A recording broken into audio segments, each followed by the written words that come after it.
বন্ধুরা, আজ জয়নুল আবেদিন পার্ক এবং গ্রন্থাগারে আমরা চলে এসেছি।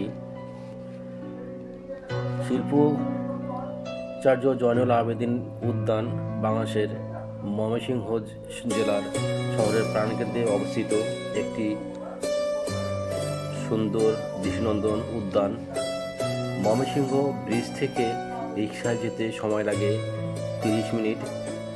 সার্কিট হাউস মাঠ ও সার্কিট হাউস এলাকা সংলগ্ন নির্মিত একটি উদ্যান। এর পাশ দিয়ে বয়ে গেছে ব্রহ্মপুত্র নদ। জয়নুল উদ্যান দৃষ্টিনন্দন ফোয়ারা, দোলনা, ট্রেন, ম্যাজিক নৌকা, মিনি চিড়িয়াখানা, বৈশাখী মঞ্চ, ঘোড়ার গাড়ি, চরকি, জেলা প্রশাসকের বাড়ি এবং বেশ কিছু দোকান রয়েছে। আর নদে ঘুরে বেড়ানোর জন্য রয়েছে নৌকা। এছাড়াও এখানে জয়নুল আবেদিন সংগ্রহশালায় বিখ্যাত সব ছবিগুলো দেখার সুযোগ রয়েছে। প্রতিদিন এখানে হাজার হাজার দর্শনার্থী ঘুরতে আসে। ব্রহ্মপুত্র নদের স্নিগ্ধ মনোরম পরিবেশ উপভোগ করার জন্য দূর দূরান্ত থেকে এখানে পর্যটক আসে। আমি এখানে অনেকক্ষণ বসেছিলাম। বৃষ্টির জন্য একটু খারাপ লাগছিল, কিন্তু এত সুন্দর এই ব্রহ্মপুত্র নদটি, যা আপনারা সরাসরি না দেখলে বুঝতে পারবেন না। তবে জয়নুল আবেদিন গ্রন্থাগারে ছবি তোলা নিষেধ, তাই ওখানকার কোনো ছবি আপনাদের সামনে দিতে পারিনি। আমি সরাসরি দেখেছি। এটি পার্ক। এখন আমরা জয়নুল আবেদিন গ্রন্থাগারের দিকে অগ্রসর হচ্ছি। কিছু দূর গিয়েই আমার মোবাইলটা অফ হয়ে যাবে, সেটা আপনারা বুঝতেই পারবেন, কারণ এখানে ভিডিও বা ছবি তোলা একদম নিষিদ্ধ।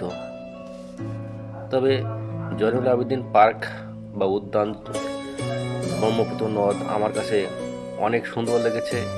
বাংলাদেশে অনেক জায়গায় আমি ঘুরেছি, কিন্তু এরকম একটি পার্কের পাশে আমি বসে থাকবো কখনো ভাবতেও পারিনি। একটা বিনোদন কেন্দ্র বলা যাবে।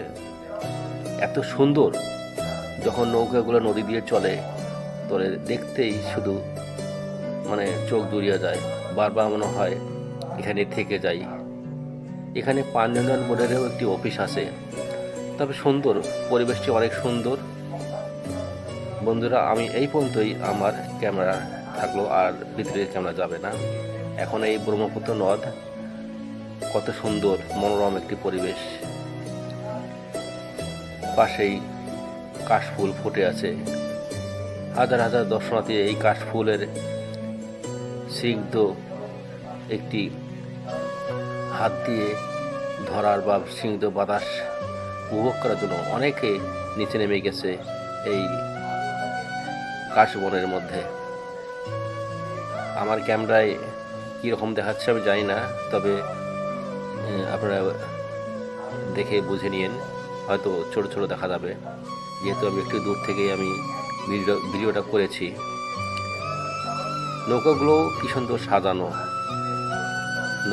নৌকাগুলোর যে ওটা পর্দা বলে না কি বলে আমি জানি না, উপরে অনেক বড় কাপড় দিয়ে ঝুলানো, অনেক সুন্দর বিভিন্ন রঙের ঝুলিয়ে রেখেছে।